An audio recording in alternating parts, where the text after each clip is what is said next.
souvent, la radicalité ne vient même pas des mosquées.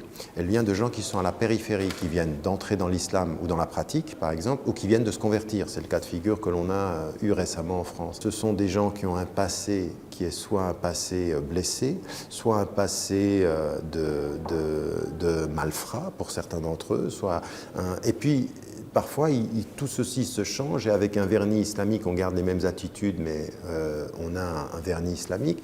Ou alors c'est une vision binaire.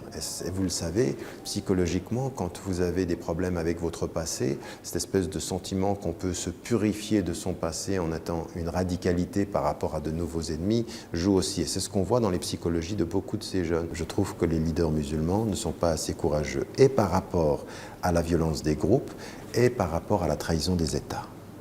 Et par rapport à la trahison des États. C'est-à-dire qu'il y a des États, aujourd'hui, au nom de l'islam, ils font n'importe quoi. On coupe des mains, mais bon, encore une fois, on peut parler du Nord Mali où on coupe des mains que j'ai condamné, puis se taire sur l'Arabie Saoudite qui coupe des mains et dont on ne parlera pas parce qu'encore une fois, on a des relations économiques avec.